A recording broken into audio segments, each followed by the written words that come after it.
Assalamualaikum warahmatullahi wabarakatuh. Kami dari kelompok 6, mata kuliah Patofisiologi dengan dosen pengampu Ibu APT Mira Febrina MSc dari kelas S1 3B. Nah, materi yang akan kami bawakan kali ini adalah patofisiologi gangguan darah. Kelompok 6 mempunyai 7 orang anggota, yakni Azaria Fadila, Destia Ramadhani, Dina Prilani, Faradina Erdiva, Garnis Viola Afrilizetira, Nabila Sabrina, dan Oktarina Muti Salsabila. Berikut adalah materi yang akan dibahas pada patofisiologi gangguan darah. Patofisiologi gangguan darah. Patofisiologi menurut Kamus Besar Bahasa Indonesia adalah segala sesuatu yang berkenaan dengan ilmu tentang penyakit atau dalam keadaan sakit atau abnormal. Gangguan atau kelainan darah itu sendiri merupakan suatu kondisi di mana terdapat gangguan pada fungsi darah dalam tubuh. Perlu kita ketahui bahwa darah manusia terdiri atas 3 komponen, yakni yang pertama hemoglobin atau sel darah merah, yang kedua leukosit atau sel darah putih, dan yang ketiga trombosit atau keping darah. Fungsi-fungsinya yang pertama yaitu hemoglobin atau sel darah merah berfungsi untuk menghantarkan oksigen ke seluruh jaringan tubuh. Yang kedua, leukosit atau sel darah putih berfungsi untuk melawan infeksi kuman. Yang ketiga, trombosit atau keping darah berfungsi untuk menghentikan pendarahan. Baiklah, di sini saya akan menjelaskan mengenai penyakit anemia. Sebelumnya saya akan menjelaskan dulu definisi dari penyakit anemia. Anemia atau kurang darah adalah kondisi ketika tubuh kekurangan sel darah merah yang sehat atau ketika sel darah merah tidak berfungsi dengan baik. Akibatnya, organ tubuh tidak mendapat cukup oksigen, sehingga membuat penderita anemia pucat dan mudah lelah. Anemia merupakan gangguan darah atau kelainan hematologi yang terjadi ketika kadar hemoglobin atau bagian utama dari sel darah merah yang mengikat oksigen berada. Orang dewasa dikatakan menderita anemia bila kadar hemoglobinnya di bawah 14 gram per desiliter untuk laki-laki dan di bawah 12 gram per desiliter untuk wanita. Apabila kadar hemoglobin di bawah 8 gram per desiliter, anemia sudah tergolong berat dan disebut dengan anemia grafis. Selanjutnya yaitu jenis-jenis anemia. Jenis-jenis anemia terbagi menjadi 10. Yang pertama yaitu anemia defisiensi B12, anemia defisiensi folat, anemia defisiensi besi, anemia karena penyakit kronis, anemia hemolitik, anemia aplastik, anemia megaloplastik, anemia pernisiosa, anemia sel sabit, dan talasemia. Selanjutnya yaitu faktor-faktor risiko seseorang mengalami anemia. Yang pertama yaitu kekurangan vitamin dan nutrisi seperti rendah zat besi, vitamin B12, dan folat. Yang kedua yaitu gangguan usus sehingga kemampuan menyerap nutrisi dan vitamin berkurang. Yang ketiga yaitu memiliki penyakit kronis. Yang keempat yaitu terdapat riwayat penyakit yang sama di keluarga pengidap. Yang terakhir yaitu faktor lain seperti paparan zat beracun, kondisi imun tubuh, dan lain sebagainya. Selanjutnya yaitu mengenai patogenesis anemia. Patofisiologi anemia, defisiensi besi atau ADB disebabkan karena gangguan homeostatis zat besi dalam tubuh. Homeostatis zat besi dalam tubuh diatur oleh absorpsi besi yang dipengaruhi asupan besi dan hilangnya zat besi atau iron loss. Kurangnya asupan zat besi atau iron intake, penurunan absorpsi dan peningkatan hilangnya zat besi dapat menyebabkan ketidakseimbangan zat besi dalam tubuh. Perdarahan baik mikro ataupun makro adalah penyebab utama hilangnya zat besi. Seringkali perdarahan yang bersifat mikro atau okulta tidak disadari dan berlangsung kronis, sehingga menyebabkan zat besi ikut terbuang dalam darah dan lama-kelamaan menyebabkan cadangan zat besi dalam tubuh ikut terbuang. Keadaan-keadaan seperti penyakit celiak, postoperasi gastrointestinal yang mengganggu mukosa dan fili pada usus, sehingga penyerapan besi terganggu dan menyebabkan homeostatis zat besi juga terganggu. Tahap kekurangan zat besi itu terbagi menjadi 4. Yang pertama yaitu kadar besinya normal, yang kedua yaitu respons sumsum tulang dan eritropoietin atau EPO, yang ketiga yaitu penurunan besi progresif, yang keempat yaitu perubahan metabolisme. Selanjutnya, untuk menentukan apakah pasien penderita anemia, dokter akan melakukan hitung darah lengkap. Dengan memeriksa sampel darah pasien, dokter dapat mengetahui kadar hemoglobin yang terdapat dalam darah. Kadar hemoglobin normal tergantung pada usia, kondisi, dan juga jenis kelamin. Seseorang bisa dikatakan menderita anemia bila kadar hemoglobin berada di bawah angka berikut. Untuk anak-anak yaitu di bawah 11-13 gram per desiliter, untuk ibu hamil 11 gram per desiliter, untuk laki-laki 14-18 gram per desiliter, sedangkan untuk perempuan 12-16 gram per desiliter. Melalui tes darah, dokter juga akan mengukur kadar zat besi, hematokrit, vitamin B12, dan asam folat dalam darah, serta memeriksa fungsi ginjal. Pemeriksaan tersebut dilakukan untuk mengetahui penyebab dari anemia.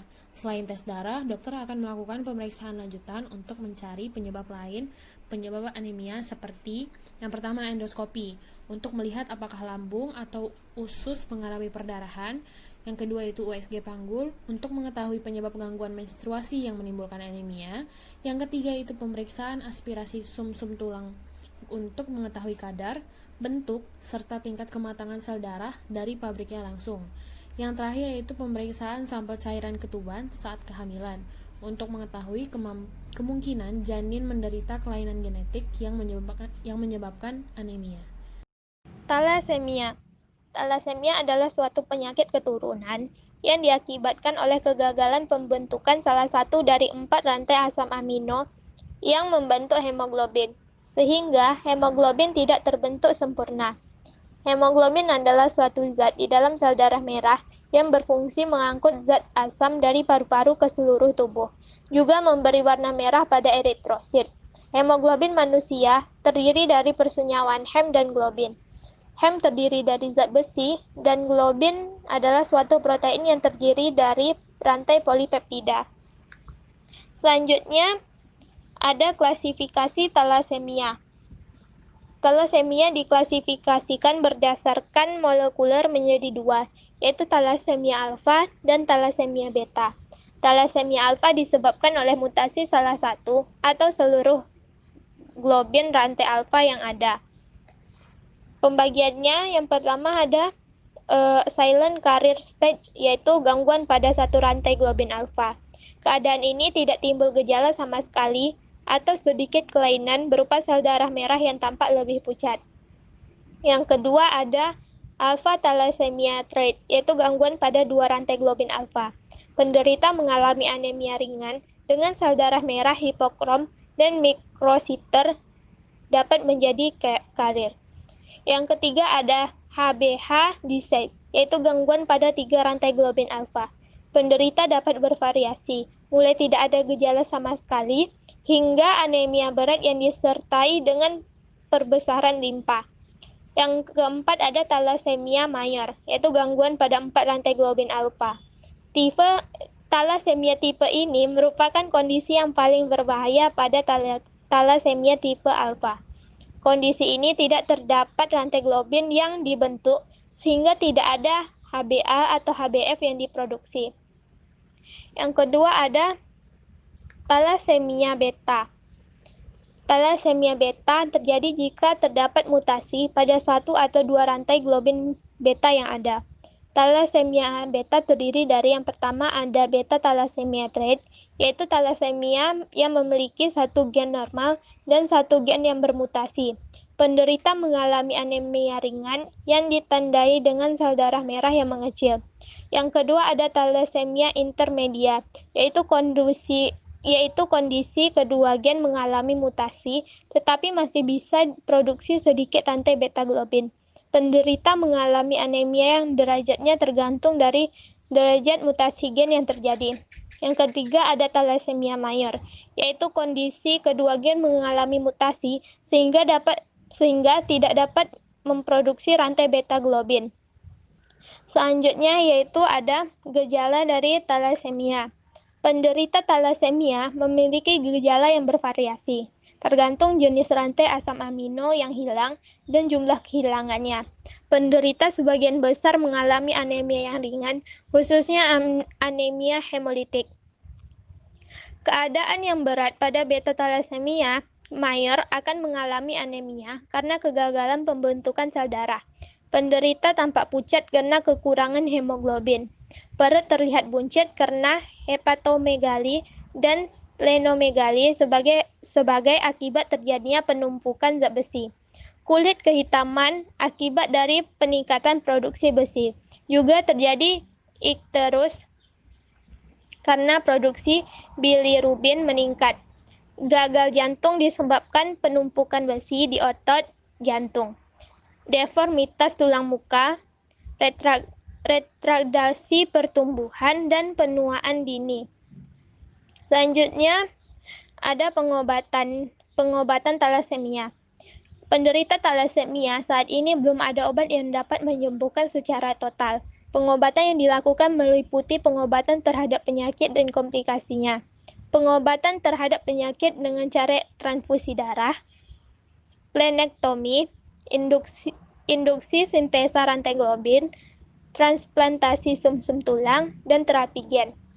Pengobatan komplikasi meliputi mencegah kelebihan dan penimbunan besi, pemberian kalsium, asam folat, dan imunisasi. Pemberian vitamin C 100-200 mg per hari untuk meningkatkan ekskresi besi dan hanya diberikan pada saat kelasi besi saja.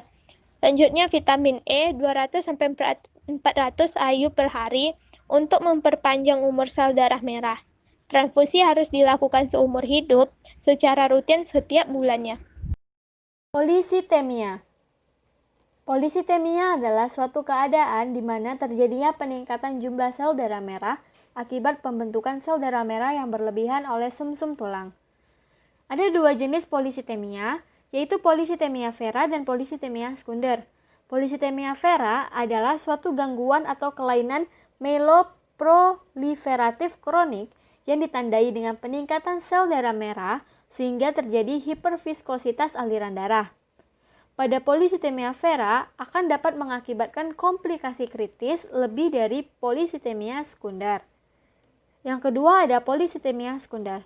Polisitemia sekunder ini terjadi sebagai respon terhadap faktor-faktor lain atau kondisi yang mendasarinya atau gangguan, contohnya seperti tumor hati dan tumor ginjal. Etiologi. Sel darah tubuh diproduksi di sumsum tulang dan ditemukan di beberapa tulang, contohnya seperti tulang paha.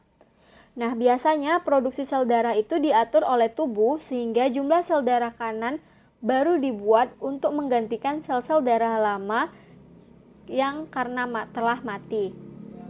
Tetapi dalam polisitemia, proses ini tidak normal karena berbagai penyebab dan akan menghasilkan terlalu banyak sel darah merah dan kadang-kadang sel darah yang lainnya. Nah, proses tersebut akan menyebabkan penebalan darah. Polisitemia primer. Dalam polisitemia primer ada peningkatan sel darah merah karena masalah yang melekat dalam proses produksi sel darah merah. Sedangkan polisitemia sekunder terjadi karena respon terhadap faktor lain atau kondisi yang mendasarinya. Patofisiologi. Peningkatan hematokrit atau sel darah merah dapat disebabkan oleh penurunan volume plasma atau peningkatan jumlah sel darah merah. Pada kasus polisitemia akibat hipoksia atau peningkatan jumlah eritropoietin akan terjadi ketika peningkatan sel darah merah. Akan tetapi, volume plasmanya dapat mengalami penurunan akibat upaya tubuh menjaga volume darah agar tetap sama. Pada polisitemia vera atau polisitemia primer, terjadi peningkatan sel darah merah dan dapat diikuti oleh peningkatan volume plasma. Berdasarkan hal tersebut, maka polisitemia itu dibagi menjadi dua, yaitu polisitemia relatif dan polisitemia absolut. Pada polisitemia relatif, terjadi peningkatan hematokrit, sedangkan polisitemia absolut adalah peningkatan jumlah sel darah merah. Tanda dan gejala pada polisitemia yaitu adalah hiperviskositas. Terjadinya peningkatan jumlah total eritosit akan meningkatkan viskositas darah yang kemudian akan menyebabkan penurunan kecepatan aliran darah, penurunan laju transport oksigen, trombositosis, basofilia, dan splenomegalia. Sebenarnya gejala polisitemia ini bervariasi tergantung dari penyebabnya dan ada atau tidak adanya komplikasi di dalam tubuh. Gejala polisitemia vera dapat mencakup seperti pusing, sakit kepala, kemerahan pada wajah, kesulitan bernafas, kelelahan, gatal setelah mandi panas, limpa membesar, kelesuan dan gangguan visual. Sedangkan gejala sekunder polisitemia seperti kelesuan, hipertensi, dan sakit kepala. Pemeriksaan diagnostik polisitemia, yang pertama ada pemeriksaan fisik, yaitu tidak adanya pembesaran limpa dan penampilan kulit. Yang kedua, pemeriksaan darah. Jumlah sel darahnya ditentukan oleh CBC atau Complete Blood Cell Count, di mana itu merupakan sebuah tes standar untuk mengukur konsentrasi eritosit, leukosit, dan trombosit dalam darah. Terus akan ada pemeriksaan darah lainnya seperti adanya peningkatan kadar serum B12, peningkatan kadar asam urat dalam serum, saturasi oksigen pada arteri, dan pengukuran kadar eritropoietin dalam darah. Yang ketiga ada pemeriksaan sumsum tulang belakang, meliputi pemeriksaan histopatologi dan analisis kromosom sel-sel sumsum tulang. Baiklah, selanjutnya saya akan menjelaskan tentang leukemia. Leukemia adalah suatu penyakit yang dikenal dengan adanya proliferasi neoplasitik dari sel-sel organ hemopoietik yang terjadi sebagai akibat mutasi somatik sel bakal atau stem cell yang akan membentuk suatu klon sel leukemia.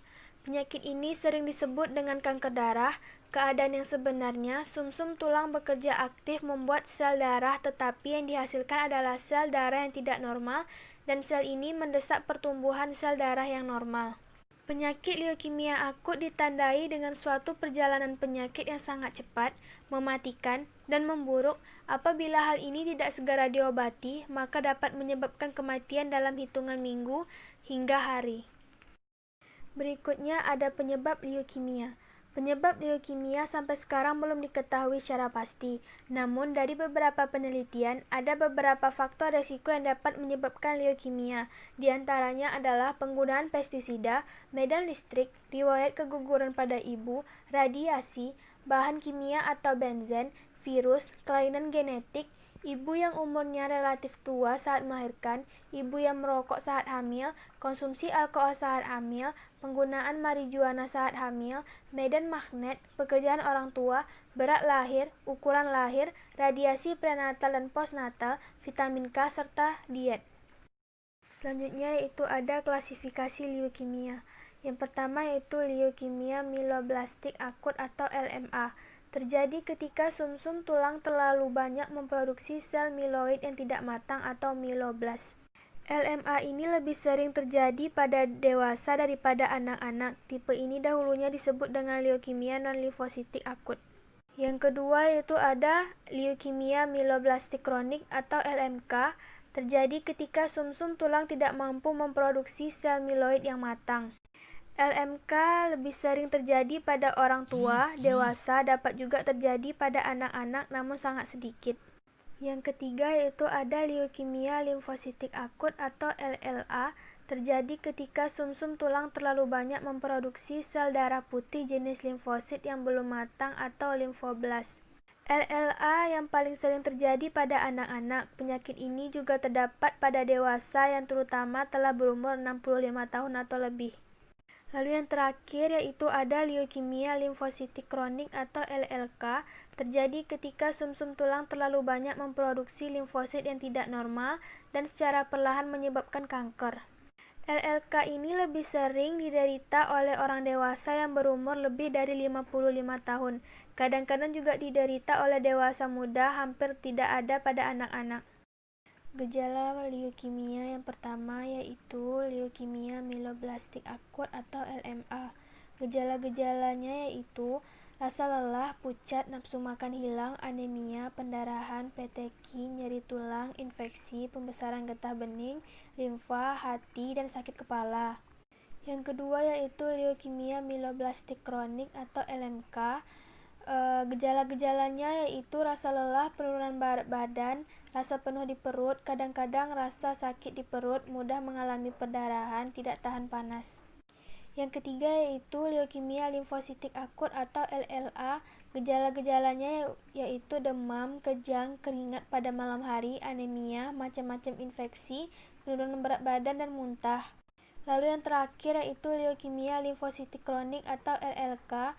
Gejala-gejalanya yaitu mudah terserang infeksi, anemia, lemah, pegal-pegal, trombositopenia, respon antibodi tertekan. Etiologi leukemia. Etiologi leukemia ini belum diketahui. Leukemia, sama halnya dengan kanker lainnya, terjadi karena mutasi somatik pada DNA. Tapi penelitian telah dapat mengemukakan faktor resiko dari leukemia ini, yaitu yang pertama, tingkat radiasi yang tinggi. Orang-orang yang terpapar radiasi tingkat tinggi lebih mudah terkena leukemia. Yang kedua yaitu orang-orang yang bekerja dengan bahan-bahan kimia tertentu terpapar oleh benzen dengan kadar benzen yang tinggi. Yang ketiga yaitu kemoterapi pasien kanker yang diterapi dengan obat anti kanker, kadang-kadang berkembang menjadi leukemia. Yang keempat yaitu adanya Down syndrome dan beberapa penyakit lain yang disebabkan oleh kromosom yang abnormal. Yang kelima yaitu humat T-cell leukemia virus. Virus ini menyebabkan T-cell leukemia. Yang keenam yaitu adanya myelodysplastic syndrome. Orang-orang yang dengan penyakit darah ini memiliki resiko berkembangnya leukemia myeloid akut. Yang ketujuh yaitu Fanconi anemia menyebabkan leukemia myeloid akut. Patogenesis leukemia. Beberapa faktor diduga sebagai penyebab perubahan fungsional dari trombosit seperti kelainan interaksi hemostatis di sirkulasi pada saat aktivasi dan reaksi pelepasan trombosit. Kemungkinan lain adalah kelainan produksi trombosit yang primernya merupakan gangguan struktur dan fungsi megakariosit. Sebelum kita masuk ke patofisiologis, alangkah baiknya kita tahu apa itu patofisiologis. Patofisiologis adalah ilmu yang mempelajari gangguan fungsi pada saat organisme yang sakit, meliputi asal penyakit, permulaan perjalanan, dan akibat penyakit adalah suatu kondisi abnormal yang menyebabkan hilangnya kondisi normal yang sehat. Patofisiologi leukemia merupakan abnormalitas genetik disertai paparan zat karsinogenik yang menyebabkan kerusakan DNA pada sel-sel hematopoietik, sehingga terjadi proliferasi tidak terkontrol dan penurunan apoptosis sel. Pertumbuhan sel-sel abnormal melebihi jumlah seharusnya, namun tidak bisa berfungsi sebagaimana mestinya. Pemeriksaan diagnostik. Yang pertama yaitu pemeriksaan fisik, di mana dokter akan menanyakan gejala yang dialami penderita. Yang kedua yaitu pemeriksaan darah. Yang ketiga yaitu pemeriksaan sumsum tulang. Pengobatan leukemia. Yang pertama yaitu kemoterapi, adalah metode pengobatan dengan menggunakan obat-obatan yang bertujuan untuk membunuh.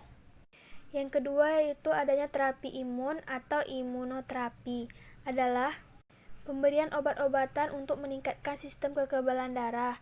Yang ketiga yaitu adanya terapi target, yaitu penggunaan obat-obatan untuk menghambat produksi protein yang digunakan sel kanker untuk berkembang. Yang keempat yaitu adanya radioterapi, adalah metode untuk menghancurkan atau menghentikan pertumbuhan sel kanker dengan sinar radiasi tinggi. Yang kelima, adanya transplantasi sumsum tulang belakang, yaitu penggantian sumsum tulang yang rusak. Trombositosis. Trombositosis ialah kondisi di mana kadar trombosit lebih tinggi dibandingkan kadar trombosit normal, yaitu di atas 450.000 trombosit per mikroliter. Kadar trombosit normal dalam darah adalah berkisar antara 150.000 sampai 450.000 trombosit per mikroliter darah. Fungsi trombosit ialah berperan dalam proses pembekuan darah, sehingga jika terlalu banyak trombosit dapat menyebabkan penyumbatan pembuluh darah, stroke, dan serangan jantung.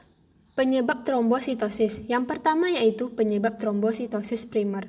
Pada trombositosis primer atau yang juga dikenal dengan trombositosis esensial, ada kelainan pada sumsum tulang belakang yang menyebabkan produksi trombosit berlebihan.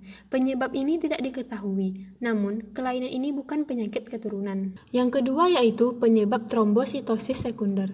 Jenis ini merupakan jenis yang disebabkan oleh penyakit, kondisi medis, atau faktor luar yang menjadi menjadi pemicunya, seperti mengalami pendarahan akut, menderita kanker, terinfeksi virus atau bakteri, kebutuhan zat besi yang tidak tercukupi, pengangkatan limfa, menderita penyakit anemia hemolitik, dan penyakit inflamasi.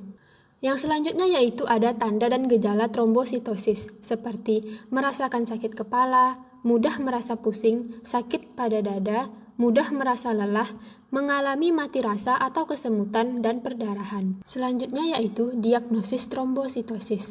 Pada riwayat penyakit, dokter akan menanyakan faktor-faktor yang dapat berdampak pada trombosit, seperti prosedur medis atau transfusi darah yang pernah dijalani, infeksi belakangan ini dan vaksin yang pernah diterima, obat-obatan yang dikonsumsi, kebiasaan makanan sehari-hari, dan riwayat keluarga dengan jumlah atau kadar trombosit yang tinggi dalam darah.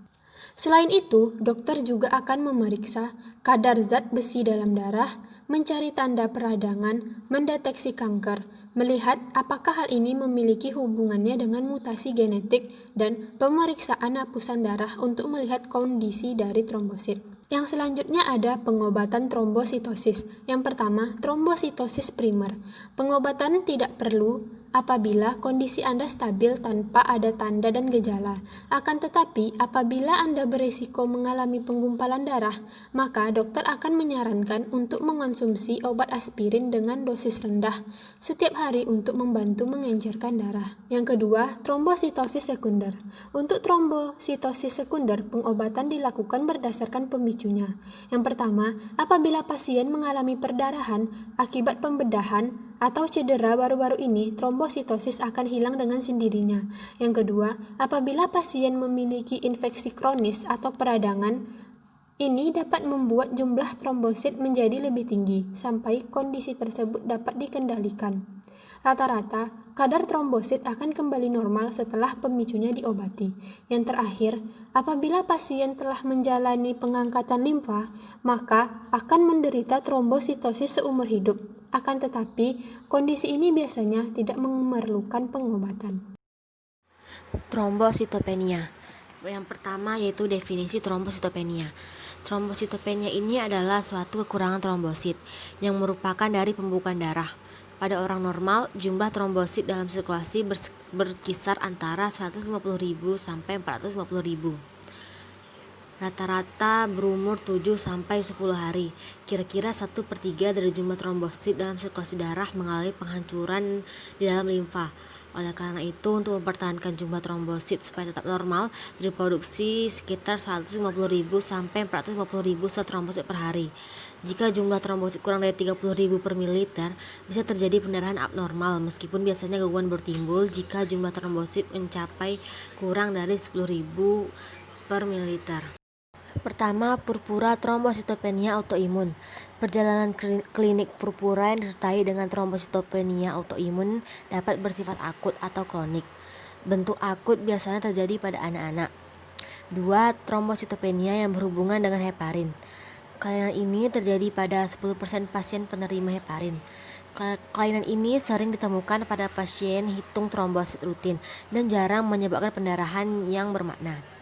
3. Purpura trombositopenik trombotik. Ini jarang dijumpai dan ditandai dengan trombositopenia, anemia, hemolitik mikroangiopati, kelainan neurologi yang berfluktuasi, sering ditandai dengan demam dan gangguan ginjal. Keempat, trombositopenia akibat pengaruh obat. Penyakit ini didiagnosis dengan mencatat hubungan waktu antara pemberian obat dan mulai timbulnya trombositopenia. Yang kelima, kelainan lain yang berhubungan dengan trombositopenia. Penyebab trombositopenia yang lain meliputi DIC atau disseminated intravascular coagulative, definisi asam folat, infiltrasi sumsum tulang akibat penyakit mielopsi. Penyebab trombositopenia. Penyebab paling lazim dalam trombositopenia ini adalah kerusakan prekursor trombosit yang berinti banyak di dalam sumsum tulang, yaitu megakariosit disebabkan oleh obat-obatan anti-metabolisme yang dipakai dalam kemoterapi kanker. Etiologi trombositopenia. Etiologi trombositopenia ini dibagi menjadi dua, yaitu etiologi pada DBD dan etiologi pada ITP. Yang pertama yaitu etiologi pada DBD. Etiologi trombositopenia pada DBD ini adalah akibat terbentuknya kompleks virus antibodi yang merangsang terjadinya agregasi trombosit. Agregat tersebut melewati res sehingga dihancurkan. Yang kedua itu etiologi pada ITP. Berdasarkan etiologi, ITP dapat dikategorikan menjadi ITP primer dan ITP sekunder. ITP primer ini paling banyak disebabkan karena autoantibodi. ITP sekunder dapat disebabkan oleh infeksi seperti virus hepatitis C, dan HIV, dan Helicobacter pylori. Patogenesis trombositopenia. Patogenesis trombositopenia ini ada dua, yaitu patogenesis pada DBD dan patogenesis pada ITP. Ini yang primer. Yang pertama yaitu patogenesis trombositopenia pada DBD. Pada patogenesis DBD terjadi angiopati atau kerusakan pembuluh darah, khususnya sel-sel endotel, mengakibatkan meningkatnya jumlah trombosit untuk melekat pada daerah yang rusak sehingga tidak terjadi kebocoran plasma yang lebih lanjut dan mengatasi permeabilitas kapiler yang meningkat. Yang kedua yaitu patogenesis pada ITP yang primer. Pertama, sel C ini diaktifkan saat pengenalan antigen oleh APC, menyebabkan aktivitas sel B. Nah, sel B ini kemudian memproduksi autoantibodi yang spesifik. Trombosit yang telah berikatan dengan autoantibodi ini kemudian berikatan dengan reseptor FC dan terjadi proses fagositosis pada limpa. Autoantibodi ini juga berikatan dengan megakariostik sehingga maturasi megakariostik ini terhambat dan juga terjadi destruksi megakariosit. Gejala trombositopenia. Nah, ada beberapa kemungkinan gejala umum trombositopenia seperti 1. Memar atau purpura, yang kedua muncul bintik-bintik merah atau ungu, yang ketiga pendarahan yang tak kunjung berhenti, bahkan hanya karena luka kecil, yang keempat mimisan, yang kelima pendarahan pada gusi, yang keenam pendarahan menstruasi lebih banyak dari biasanya, yang ketujuh pendarahan dari rektum atau anus, terdapat darah pada tinja atau kencing, yang kedelapan kelelahan, dan yang kesembilan pada kasus yang lebih serius dapat mengalami pendarahan dalam atau internal. Pencegahan trombositopenia. Nah, trombositopenia itu ada beberapa, namun untuk idiopatik trombositopenia purpura atau ITP tidak dapat dicegah, tetapi dapat dicegah komplikasinya. Nah, yang kedua yaitu menghindari obat-obatan seperti aspirin atau ibuprofen yang dapat mempengaruhi platelet dan meningkatkan risiko pendarahan. Yang ketiga, lindungi dari luka yang dapat menyebabkan memar atau pendarahan. Dan yang keempat, lakukan terapi yang benar untuk infeksi yang mungkin dapat berkembang. Baiklah, sekian penyajian materi dari kelompok kami. Semoga dapat membantu dan menambah pengetahuan kita semua. Maaf jika ada salah-salah kata, lebih dan kurang. Wabillahi taufiq wal hidayah. Wassalamualaikum warahmatullahi wabarakatuh.